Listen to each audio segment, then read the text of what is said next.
12:27 a.m. on October 14, 1939, Captain Lieutenant Günther Prien surfaced his submarine U-47 in the middle of Scapa Flow, the Royal Navy's main fleet anchorage in the Orkney Islands north of Scotland. Through his periscope, he could see the silhouettes of British warships at anchor, less than 3,000 yards away. Behind him, through the narrow channel he'd just navigated, lay the defences that were supposed to make Scapa Flow impregnable blockships anti-submarine nets, guard vessels, shore batteries, and tidal currents that could tear a submarine apart. Ahead of him, illuminated by the aurora borealis dancing across the northern sky, sat the home fleet's anchored battleships, exactly where British Admiralty charts said they couldn't be attacked because Scapa Flow was impossible to penetrate. Prien ordered his crew to battle stations calculated firing solutions for his bow torpedo tubes and prepared to do something no enemy had accomplished in 150 years, sink a major warship inside the Royal Navy's most heavily defended anchorage. This is the story of the most audacious submarine attack of World War II, how one German U-boat infiltrated the supposedly impregnable fortress of Scapa Flow, sank a British battleship, and escaped to tell about it, humiliating the Royal Navy and announcing to the world that Britain's naval supremacy was no longer absolute. Scapa Flow had been the Royal Navy's primary anchorage since World War I. The natural harbour formed by a ring of islands in the Orkneys provided sheltered water deep enough for the entire home fleet. More importantly, its geography made it defensible. 7 narrow channels connected the flow to the open ocean. Each could be blocked with anti-submarine nets, minefields and blockships, old vessels, deliberately sunk in the channels to prevent passage. Shore batteries covered the approaches. Patrol vessels circled the entrances. The combination of natural barriers and man-made defences was supposed to make Scapa Flow impenetrable to submarines. The Germans knew better. During World War I, Captain Lieutenant Karl Dönitz, who would later command Germany's entire U-boat force in World War II, had studied Scapa Flow's defences extensively. He'd identified weaknesses, particularly in Kirk Sound, one of the eastern approaches. The channel was narrow and shallow, blocked by blockships, but aerial reconnaissance suggested gaps existed. If a submarine could navigate Kirk Sound on the surface during slack tide, it might reach the anchorage. The operation would be suicidal. Any detection meant certain death trapped inside the flow, with no escape route. But if successful, a submarine could attack capital ships at anchor and escape during the confusion.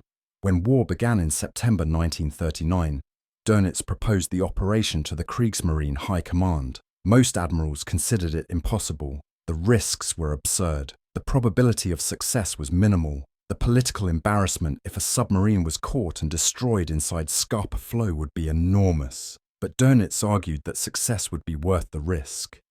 Sinking a battleship inside the Royal Navy's main base would deliver a psychological blow far exceeding the material damage. It would demonstrate that British defences were vulnerable, force resource reallocation to protection, and prove German submarines could strike anywhere. Grand Admiral Erich Raeder approved the operation in early October. Dönitz needed a commander who combined exceptional navigational skill, ice-cold nerves, and willingness to accept near-suicidal risks. He chose Günther Prien. Prien was 29 years old, already considered one of the Kriegsmarine's most capable submarine commanders. He'd sunk several merchant ships during the war's opening weeks, demonstrating tactical skill and aggressive instinct. More importantly, he possessed the temperament for high-risk operations, confident but not reckless, careful but not timid, capable of making instant decisions under extreme pressure. When Dönitz briefed him on the Scapa Flow operation, Prien studied the charts, reconnaissance photographs and tide tables for several hours before agreeing. The operation was possible. Barely possible, but possible. U-47 was a Type CVIB submarine, 650 tons, surface displacement 88 feet long, diesel-electric propulsion, armed with 5 torpedo tubes and 14 torpedoes. Her crew numbered 44 men crammed into a pressure hole where even average-height men couldn't stand upright. Living conditions were miserable, humid air, thick with diesel fumes, condensation dripping from pipes and bulkheads, no privacy, limited freshwater food that rotted quickly in the heat. But Type 7 U-boats were reliable, maneuverable, and capable of operating in shallow coastal waters where larger submarines couldn't function. For the Scapa Flow operation, U-47's shallow draft and tight turning radius would be essential. Prien spent days studying every detail of the approach. Kirk Sound was 50 feet deep at high tide, but only 30 feet at low tide, barely enough clearance for U-47's submerged depth. The blockships in the channel left gaps, but the gaps were narrow and surrounded by rocks. The tidal current through Kirk Sound ran at over 8 knots during peak flow, faster than U-47 could make submerged. The submarine would have to transit on the surface during slack tide, when current velocity dropped below 3 knots. That gave a window of perhaps 90 minutes to enter attack and escape before the current reversed and made transit impossible. The timing had to be perfect. High tide on October the 13th occurred at 11:30 p.m. Slack tide would begin around midnight. The submarine needed to be at Kirk Sound's entrance exactly at slack tide, navigate through the blockships in darkness, cross 3 miles of open water inside the flow to reach the anchorage attack, and escape before currents made exit impossible. Prien calculated he'd have 2 hours maximum from entering to exiting. After that, U-47 would be trapped inside Scapa Flow, with dawn approaching and the entire home fleet hunting her. U-47 departed Kiel on October 8, 1939. The voyage north took 5 days, mostly submerged, to avoid British patrols. Prien ran continuous drills, crash dives, torpedo loading procedures, emergency surfacing, silent running. His crew had to function perfectly under conditions where any mistake meant death. On October 13th, U-47 reached position off the Orkney Islands. Prien brought her to periscope depth and observed Scapa Flow's approaches through the afternoon, studying patrol patterns, checking tide tables against actual water conditions, watching for any indication that British defences had detected German interest in the area. At 7:00 p.m, Prien surfaced in gathering darkness 15 miles east of Kirk Sound. The weather was clear visibility, good. Northern lights already visible. Beautiful conditions for navigation, but terrible for concealment. U-47 would be clearly visible to any observer watching the approaches. Prien had no choice. He needed visibility to navigate through Kirk Sound's obstacles. He set course for the channel entrance, running on diesel engines at 10 knots. The crew was at battle stations, silent except for essential communications. Everyone understood what they were attempting. Leading seaman Johann Friedrich Wessels stood at the bow as lookout, watching for patrol vessels or floating obstacles. Oberleutnant Engelbert Endras, Prien's executive officer, manned the bridge alongside the captain. Below decks, torpedo crews stood ready at their tubes, waiting for firing orders. Engineering crews monitored diesel engines and electric motors, prepared to switch propulsion instantly if the situation demanded. Every man knew detection meant certain death trapped in narrow waters, with no room to dive, no speed to escape, facing depth charges, gunfire and ramming attacks. Kirk Sound's entrance appeared ahead at 11:15 p.m. Prien could see the blockships silhouetted against the night sky, dark hulks half submerged in the channel. The gap between the northernmost blockship and the shore was approximately 50 feet, just barely wider than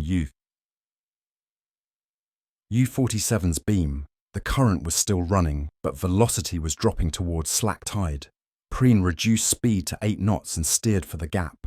The submarine passed within yards of the blockship, so close Prien could see individual details of her rusted superstructure.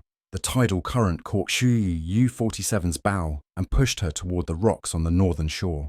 Prien corrected with rudder and engine power, compensating for current, while maintaining heading through the gap. For several minutes, U-47 was committed too far into the channel to turn back, not yet through to the flow completely exposed. Any British observer with binoculars would see her conning tower silhouetted against the blockship. No alarm sounded, no searchlights snapped on, no patrol vessels appeared. At 12:27 a.m.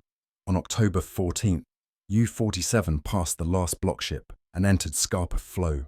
Prien was inside the lion's den. He immediately scanned the anchorage through his binoculars, searching for targets. According to intelligence reports, multiple battleships should be at anchor in the northern part of the flow. Prien saw nothing there. The anchorage was empty. Confusion and frustration battled with relief. Empty anchorages meant no targets, but also less danger. Then looking further south, Prien spotted two large ships at anchor near the eastern shore. Battleships, HMS Royal Oak and HMS Repulse, according to his recognition charts. Both were older vessels, but sinking either inside Scapa Flow would accomplish the mission's objectives. Prien positioned U-47 for a bow shot at 3,000 yards range. The setup was methodical angle on the bow target speed 0. The ships were anchored range, torpedo spread settings. This was training exercise conditions, targeting stationary ships with perfect visibility and no evasive maneuvering. Prien's crew had practiced these calculations hundreds of times. At 12:58 a.m., Prien ordered 4 bow tubes to fire. 4 torpedoes left their tubes with compressed air hisses that seemed thunderously loud in the quiet anchorage. They ran straight and true. Prien tracked them through his binoculars, watching their phosphorescent wakes converge on the northern target. One hit. The explosion was clearly visible, a flash followed by a geyser of water alongside the battleship's hull.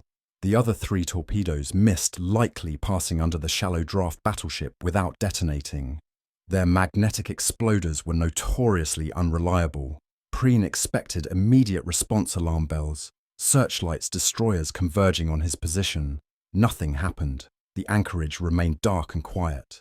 The explosion had either not been noticed or had been dismissed as something innocuous. Royal Oak's crew likely thought an internal explosion had occurred, a steamline rupture, or ammunition handling accident.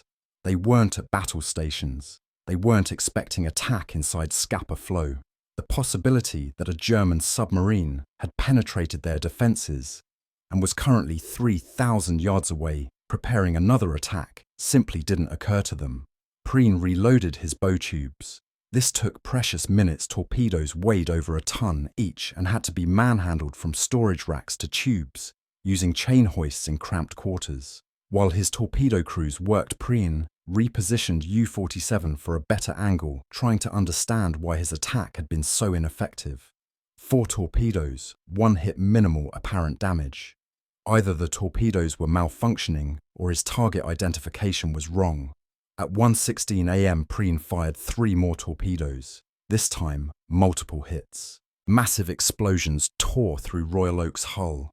Secondary explosions followed as magazines detonated. The battleship's hull was ripped open below the waterline, flooding so rapid that damage control was impossible. Within minutes, Royal Oak began listing heavily to starboard. Her crew, many still asleep in their bunks, struggled to reach the deck as the ship rolled over. 13 minutes after the second attack, Royal Oak capsized and sank in 100 feet of water. Of her crew of 1,234 men, 833 died, many trapped below decks as the ship went down. Now the anchorage erupted. Searchlights swept across the water. Destroyers got underway. Patrol vessels converged on the area. But confusion reigned. Nobody knew what had happened. Theories ranged from internal explosion to air attack to sabotage. A submarine attack inside Scapa Flow was considered so impossible that it wasn't seriously considered initially. This confusion gave Prien precious time to escape. U-47 was already running for Kirk Sound at maximum surface speed. Prien knew his escape route was compromised. The outbound transit would be at least as dangerous as the entry, possibly more so, if British forces realised what had happened and moved to block the channel. The tidal current was building now, running against his exit, adding to the difficulty. But Prien had no alternative. He couldn't hide inside the flow until the next slack tide dawn would bring air patrols, systematic searches and certain discovery. The escape had to be immediate. The run to Kirk Sound took 15 agonizing minutes, with U-47 making 15 knots on the surface, her diesels at full power, every man aboard, knowing that searchlights or gunfire could appear at any moment. Behind them, the anchorage was Chaos Royal Oak, sinking survivors in the water boats, attempting rescue commanders, trying to determine what had caused the disaster. The confusion worked in Prien's favour. By the time British command realised a submarine attack had occurred, U-47 was approaching Kirk Sound's entrance. The channel transit was a nightmare. The current was now running at 6 knots against U-47's transit, reducing her speed over ground to barely 9 knots. She had to maintain enough speed to steer against the current without running aground on the rocks flanking the narrow passage. Prien steered by compass and visual reference to the blockships correcting constantly as current tried to push the submarine sideways. At several points, U-47's keel scraped bottom in the shallow channel, the grinding sound clearly audible through the hull. Prien later described the escape as more terrifying than the attack confined waters, increasing current dawn approaching, and the certain knowledge that if U-47 grounded or was detected, there would be no escape. At 2:15 a.m., U-47 cleared Kirk Sound and reached open water. Prien crash-dived immediately, taking the submarine deep to avoid air patrols that would begin searching at first light. He set course northeast, heading for deep water, where U-47 could evade pursuers. Behind them, Scapa Flow descended into pandemonium as the scale of the disaster became clear. A German submarine had penetrated the anchorage, sunk a battleship, and escaped. The impossible had happened. The British response combined rage, humiliation, and frantic activity. Winston Churchill, First Lord of the Admiralty, was woken at 2:00 a.m. with news that Royal Oak had been sunk inside Scapa Flow. His initial reaction was disbelief. Scapa Flow was impregnable. When convinced the report was accurate, he ordered immediate investigation into how defences had been penetrated and what measures were needed to prevent recurrence. The political and psychological impact was enormous. If the Royal Navy's main anchorage wasn't safe, what was? The investigation revealed cascading failures. Kirk Sound's defences were inadequate. The blockships left gaps. The anti-submarine nets were improperly positioned. Patrol vessels weren't covering the approaches effectively. Tide tables were available to anyone who studied them. Slack tide windows were predictable. A determined submarine commander with accurate intelligence could navigate Kirk Sound on the surface during conditions that occurred regularly. The defences that looked impregnable on paper were actually penetrable by anyone willing to accept extreme risk. Immediate measures were implemented. Additional blockships were sunk in Kirk Sound, completely closing the channel. Concrete barriers were constructed across other vulnerable approaches. Anti-submarine patrols were intensified. The entire home fleet was temporarily relocated while defences were strengthened. Eventually, the barriers built at Scapa Flow would be so extensive that Kirk Sound's blockship barriers still exist today, known as the Churchill Barriers, now carrying a road connecting the islands. For Germany, U-47's success was propaganda gold. Prien became a national hero overnight. He received the Knight's Cross from Hitler personally, was promoted, and conducted a media tour that made him the most famous submariner in Germany. His crew received decorations and acclaim. The attack demonstrated that German submarines could strike anywhere, that British defences were vulnerable, that the Kriegsmarine could challenge Royal Navy supremacy. The strategic impact was significant. The Royal Navy had to divert resources to defending anchorages that were supposed to be inherently safe. Capital ships couldn't anchor in supposedly secure harbours without extensive anti-submarine measures. The psychological effect on British crews was considerable. If you weren't safe inside Scapa Flow, you weren't safe anywhere. The attack validated Dönitz's faith in aggressive submarine tactics and encouraged more daring operations. U-47 continued operating through 1940 and into 1941, becoming one of the most successful U-boats of the war. Prien added to his reputation with multiple successful patrols, sinking merchant ships and escort vessels. He refined tactics, trained other commanders, and became the exemplar of aggressive U-boat operations. But the odds eventually caught up. On March 7, 1941, U-47 was lost with all hands during an attack on convoy OB-293. The exact circumstances remain unclear, either sunk by depth charges from HMS Wolverine or lost to mechanical failure. Prien and his crew joined the 75% of German submariners who didn't survive the war. The Scapa Flow raid remained his defining achievement. In pure military terms, the attack sank one elderly battleship. Royal Oak was nearly 25 years old, due for modernisation, not the Royal Navy's most capable unit. Her loss was significant, but not strategically catastrophic. But the psychological and political impact vastly exceeded the material damage. The raid demonstrated that nowhere was truly safe, that defences could be penetrated by skilled and determined attackers, that British naval supremacy was no longer absolute. The raid also established principles that influenced submarine warfare for the remainder of the conflict. Aggressive tactics, careful intelligence gathering, meticulous planning, and willingness to accept calculated risks could achieve results far beyond what conventional wisdom suggested was possible. Dönitz built German submarine doctrine around these principles, creating the U-boat force that nearly strangled Britain through the Battle of the Atlantic. But the raid's success also illuminated submarine warfare's fundamental problem. Even brilliant successes resulted from extreme risk-taking that couldn't be sustained. Prien survived Scapa Flow through skill planning and considerable luck. Many other commanders attempting similar operations didn't survive. The U-boat force suffered catastrophic casualties. 3 out of 4 submariners died during the war. The aggressive tactics that made individual operations successful also guaranteed that most men who went to sea in U-boats would never return. Prien understood this. In interviews after Scapa Flow, he deflected praise crediting his crew's skill and professionalism rather than his own heroism. He described the raid as a calculated risk that succeeded partly through planning, but mostly through fortune. The defences happened to be inadequate.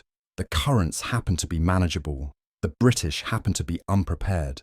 A dozen variables could have changed, and U-47 would have been destroyed in Kirk Sound or trapped inside the flow. The line between success and catastrophic failure was measured in minutes and yards. The men who executed the raid understood what they'd accomplished. Johann Friedrich Wessels, the lookout who watched for obstacles during Kirk Sound's transit, later described the operation as the most terrifying experience of his life. Not the attack itself, but the approach and escape through the narrow channel, with current trying to push them onto rocks and dawn approaching. Engelbert Endras Prien's executive officer said the moments after firing the second spread of torpedoes, watching Royal Oak explode and roll over while waiting to see if British forces would trap them inside the flow, were when he truly understood they might have succeeded in the impossible. The raid's place in naval history is secure. It ranks among the most audacious submarine operations ever attempted. The combination of navigation difficulty, defensive penetration, successful attack, and escape exceeded what any navy considered achievable. Dönitz's willingness to authorize the operation, Prien's skill in executing it, and the crew's discipline under extreme pressure created one of World War II's most remarkable military achievements. But achievement came at tremendous cost to both sides. For Britain, 833 men died when Royal Oak sank, most trapped below decks, drowning in darkness as their ship rolled over in what should have been the safest anchorage in the fleet. For Germany, Prien and his crew died less than 18 months later, joining the 28,000 German submariners killed during the war. The raid demonstrated what could be accomplished through aggressive tactics and calculated risk-taking. It also demonstrated the price of that aggression. Most men who went to sea in submarines didn't come home. Looking at Kirk Sound today, with the Churchill barriers connecting the islands and the blockships still visible at low tide, the scale of what Prien attempted becomes clearer. The channel is narrow, shallow, and exposed. Current runs swiftly. Navigating it in darkness in a surface submarine while trying to remain undetected seems absurd. That U-47 succeeded testified to exceptional seamanship, meticulous planning, and fortune. That no one else succeeded in repeating the feat during the rest of the war testified to how unlikely success actually was. The raid's legacy extended far beyond October 1939. It forced fundamental rethinking of naval base security, influenced submarine doctrine for decades, and demonstrated that innovative tactics could overcome seemingly insurmountable defenses. The principles Prien applied, careful intelligence gathering, meticulous planning, aggressive execution, and acceptance of calculated risk, remained relevant through the Cold War and into modern naval operations. But the human cost remains the most important legacy. 833 British sailors died in an attack that should have been impossible. Günther Prien and his crew died 18 months later in the Atlantic. The raid accomplished its mission, humiliating the Royal Navy, demonstrating German capabilities, and proving that aggressive submarine warfare could strike anywhere. But the men who executed it, and the men who died as its victims, paid the ultimate price for that success. That's the story of U-47 at Scapa Flow. Not just a tale of audacious tactics and brilliant execution, but a reminder that military achievement is measured in human lives. The 853 men trapped in Royal Oak's flooding compartments, the 44 men who died when U-47 was lost in 1941, and the thousands of others on both sides who died in the Battle of the Atlantic that Scapa Flow helped launch. The raid was a military masterpiece. It was also a tragedy. Both truths coexist, and neither diminishes the other.